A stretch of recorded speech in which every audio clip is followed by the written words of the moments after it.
So the first half of the season for Gachiakuta has just concluded, with the next half of this season entering a new and what seems to be hyped up arc between cleaners and the raiders. And let me just say, Studio Bones so far has been straight up cooking with this adaptation. It's fast, it's crazy, it's hype as fuck, and the adaptation as a whole is astounding as well. From the harsh line style to its smooth and seamless animation, it takes creative freedom when adapting these panels, resulting in Bones capturing the exact mood and tone that the manga was going for. And with addition to this, the OST within the show itself is like something that I haven't heard before. It doesn't go with the standard shonen background songs that, while yes, they do set the mood for the scene that it is being used for, however, it's just that, a background OST. Gachiakuta's jumps at you and demands your attention with its groovy bassline and snazzy beat, and all of a sudden you straight vibing with the song because this chunk goes, hey, hey, hey.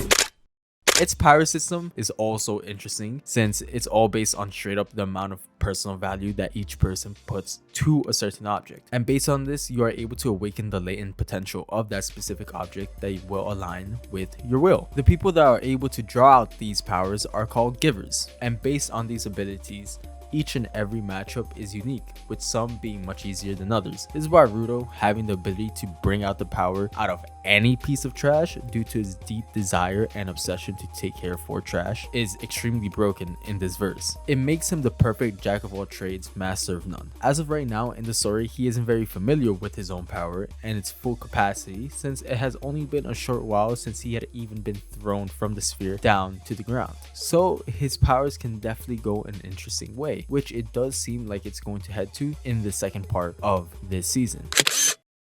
Saying that the Gachiakuta world is interesting is an understatement. It's huge, man, with more divisions and borders that I have ever seen in a world, adding to the clear classism problem that plagues the entirety of this anime. Its first beginning parts reminding me a bit of 86, as its divide between normal humans and everyone else that has been branded as a criminal since birth. They obviously show little to no empathy towards them, as they resent their entire existence as a whole. If you get out of line, you're sent down to the pit. This is a known rule that governs the tribesfolk, and while it might seem logical to them, it's a completely unreasonable and rather dangerous mindset to have, since they are no longer treating them as humans, but rather a subspecies that has to obey each and every command and rule from their owner. In order for the people in this unfortunate situation to cope with the realization that they are treated as second-class people, what do? They repeat the same process and look down at the criminals that are sent to the ground in order to feel some type of supremacy in their sad lives. And it's the same oppression